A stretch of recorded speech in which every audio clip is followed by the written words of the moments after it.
Bonjour et bienvenue dans cette vidéo sur comment réaliser une chronophotographie. Donc, tout d'abord, qu'est-ce qu'une chronophotographie? Donc, c'est une représentation des positions successives d'un objet en mouvement sur une seule et même image. Donc, elle sert à décomposer le mouvement d'un objet pour pouvoir mieux l'étudier. Alors concrètement, si on voit une chronophotographie, qu'est-ce qu'on voit? Donc, on voit le fond, l'arrière-plan, et l'objet souvent dans sa position finale. Et on voit également des points qui modélisent la trajectoire de l'objet que l'on étudie. Donc cette représentation est associée à un étalon. Donc un étalon, c'est une grandeur de référence qui sert à associer à chaque position de l'objet des coordonnées. Donc une coordonnée, c'est la distance entre la position pointée et l'origine, selon la direction qui est définie par l'axe auquel est associée la coordonnée. Donc, à travers cette définition, on peut voir aussi que cette représentation sera forcément associée à un système d'axes qui comporte une origine. Donc nous, quand on va réaliser une chronophotographie, donc on va réduire les objets à des points, qu'on appelle points matériels. Et on réalisera également le pointage vidéo en sélectionnant donc par exemple le centre de l'objet, donc toujours par un point. En réalité, nous, c'est par souci pratique que l'on va faire ça. Maintenant, on sait faire des chronophotographies en gardant la structure de l'objet.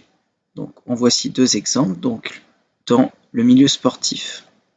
Donc, le premier ici, c'est le mouvement d'un sportif qui réalise du saut en hauteur. Donc, nous, par exemple, on aurait pris le centre de gravité du sportif, donc, qui peut être par exemple situé au niveau du nombril. Là, on a pris le sportif en entier, donc on a décomposé son mouvement, image par image, à intervalles de temps réguliers. Un deuxième exemple ici, où l'intervalle de temps entre les deux images est beaucoup plus petit, ce qui fait qu'on obtient ici une sorte de filet continu du sportif, où en fait on n'arrive pas vraiment à distinguer les positions successives, tellement l'intervalle de temps est petit. Et donc à partir de ces chronophotographies, on peut étudier le mouvement du sportif, les caractéristiques de mouvement, éventuellement essayer de déceler une amélioration ou un défaut. Donc nous allons maintenant découvrir comment faire une chronophotographie sur le logiciel Lattice Pro. Donc la première étape, c'est de sélectionner le module que l'on veut. Donc là on peut lire ici lecture de séquence à vie, donc c'est ce qui nous intéresse, donc on clique dessus. Une fenêtre s'ouvre. Là donc la première étape, c'est de sélectionner le fichier. Donc ici on va sélectionner le fichier lancer basket. Voilà, donc on voit la vidéo défiler. On va présenter rapidement l'interface. Donc ici, on a la gestion de l'image, enfin des images et de la vidéo. Donc le bouton lecture, le bouton pause. Et ensuite, on a plusieurs types de flèches. Donc ici, ces types de flèches, donc les doubles flèches, permettent d'aller au début et à la fin de la vidéo. Voilà, donc là on est au début et là on est à la fin. Ensuite, les simples flèches permettent de faire défiler les images.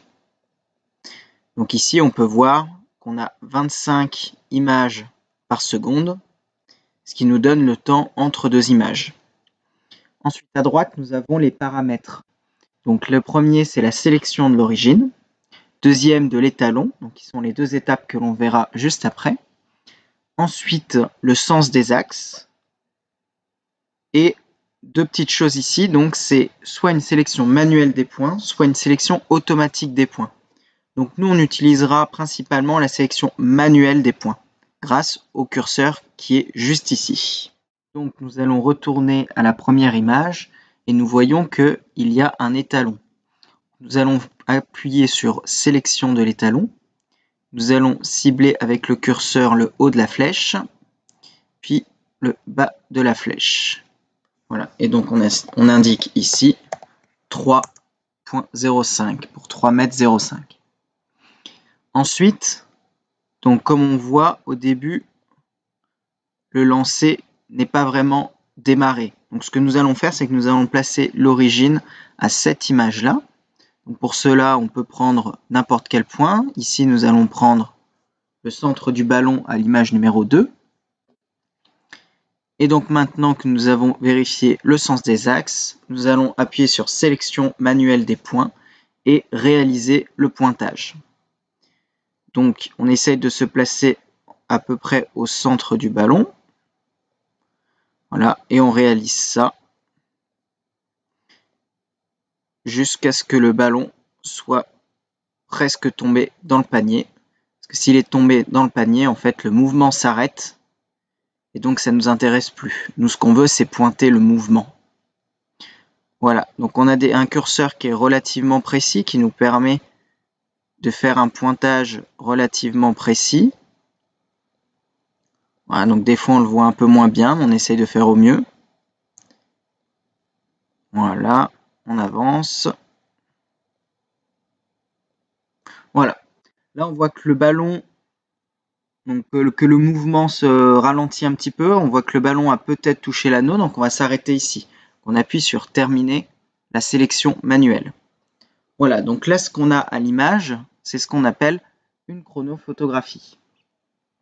On a bien une origine, des axes, un étalon et les différents points que l'on vient de réaliser. Alors maintenant, ce qui pourrait être intéressant, c'est de tracer les vecteurs vitesse. Donc ce tracé peut se faire à l'aide du langage de programmation Python, mais il peut également être fait directement sur ce logiciel Lattice Pro. Donc pour cela, on fait transférer vers les vecteurs, et donc là, on obtient deux types de vecteurs. Donc le vecteur bleu, donc, qui est selon la trajectoire, donc on appelle tangent à la trajectoire, c'est le vecteur vitesse. Donc là, on peut voir juste ici à quel point correspondent les vecteurs qui sont tracés. Donc là, on a le X et le Y, donc qui sont les coordonnées des positions des points que l'on a effectués précédemment. Le temps correspondant. Donc là, on peut voir que le temps entre deux images est de 40 millisecondes.